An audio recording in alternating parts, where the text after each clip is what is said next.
Megastar Shakib খানকে দাও দিয়ে কোপানোর হুমকি দেওয়া হলো ভাই এমডিসিতে গিয়ে। ভাই লিটারালি এটা আমি যখন শুনলাম সে আমি ভাই বিশ্বাসই করতে পারলাম না যে মেগাস্টার শাকিব খানকে কেউ দাও দিয়ে কোপানোর হুমকি দিবে ভাই। এটা ভাই সত্যি, আর এটা বাংলাদেশের বড় বড় নিউজ চ্যানেল থেকে ভাই কভার করা হয়েছে। আর এখানে ডন এবং কি গোলই সিনেমার যে প্রযোজক বা ডিরেক্টর ছিলেন এখানে খুরশেদ আলম খসরু, তিনিও ভাই এখানে জড়িত আছে। তো কিভাবে এই দুজন জড়িত আছে এবং কি মেগাস্টার শাকিব খানকে কেন বিএমডিসিতে গিয়ে দাও দিয়ে কোপানোর হুমকি দেওয়া হলো, তো এই বিষয়ে আগে ভিডিওতে কথা বলছি। তো হয়ে গেছে আমি সফর। তো মেগাস্টার শাকিব খানের গোল ওই সিনেমাটা ভাই সে নাকি 21-এ ভাই গোল ওই সিনেমাটা আসছিল। তো ওই গোল ওই সিনেমার শুটিং হয়েছিল ভাই একটা গাঁও গ্রামে। তো ওইখানে ভাই কারোর বলে পেমেন্ট হয় নাই। তো কারোর পেমেন্ট না হলে ভাই কাকে চিনে ভাই মেগাস্টার শাকিব খানকে চিনে সব মানুষে, প্রডিউসার ডিরেক্টর ভাই কাউ চিনে না গ্রামের মানুষে। তুমি আর আমি জানি, কিন্তু ভাই গ্রামের যেগুলো সাদা সিধা মানুষ আছে তো তারা ভাবে কি শাকিব খান এই সিনেমার মধ্যে আছে তাহলে শাকিব খানই বোধহয় আমার পয়সাটা দিবে। তো সেই পয়সা নিয়ে মেগাস্টার শাকিব খানকে বিএমডিসিতে খুঁজতে আসছিলেন এই ব্যক্তি, এবং এই ব্যক্তির এখনো নাম টাম কিচ্ছু জানা জানায়, পুলিশে ধরে নিছে। তো এমডিসিতে অনেক ভাঙচুর করছে। তো এই ব্যক্তিটা ভাই মেগাস্টার শাকিব খানকে দাও দিয়ে কোপানোর হুমকি দিয়েছে যে গোলো সিনেমার নায়ক কোথায়, শাকিব খান কোথায়। বিএমডিসিতে আইনে ভাই অনেক অনেক খোঁজাখুঁজি করছে, কারণ শুনছে যে বিএমডিসিতে তাণ্ডবের আইটেম গানের শুটিং চলতেছে। তো আইটেম গানের শুটিং তো ভাই আগেই শেষ হয়ে গেছে। এখন মেগাস্টার শাকিব খান কলকাতা থেকে ডাবিং শেষ করে বাংলাদেশেও ফিরে আসছেন। তো সেইখানে মেগাস্টার শাকিব খানকে ওখানে খুঁজতে গেছেন। তো ওইখানে তো মেগাস্টার শাকিব খানকে পানায় ওখানে ভাই অনেক ভাঙচুর করেছেন।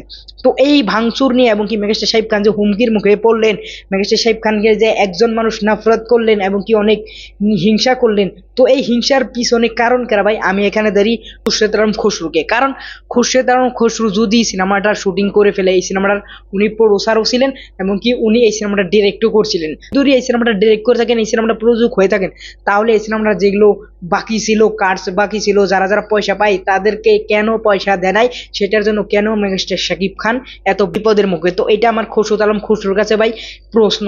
তো খুরশেদ আলম খসরু এবং কি ডনে একটা কল রেকর্ডিং ভাইরাল হয়ে গেছে। তো সেইখানে খুরশেদ আলম খসরু বলে যে এখানে তো গোলো সিনেমার নায়কের কথা বলা আছে, এখানে তো ডিপ জলের কথা বলা হয়েছে, এখানে তো আমার কথা কোনানেও বলা নাই, তাহলে তুমি কেন বললে। তো এখানে তোমরা ভাবতে পারো যে তার নিজের নামটা সেভ করার জন্য কতটুকু এখানে চালাকি করেছে খুরশেদ আলম খসরু। তো এখানে ভাই খুরশেদ আলম খসরু, ডন এবং কি অনেক অনেক মানুষ মিলে ভাই এমডিসিতে ভাঙচুর করা হয়েছে। এবং কি যে মানুষটা ছিল ওই মানুষটা ভাই অনেক অনেক কাজ বা অনেক অনেক দেওয়াল টাওয়াল ভাই নষ্ট করছে বা ভাঙচুর করছে।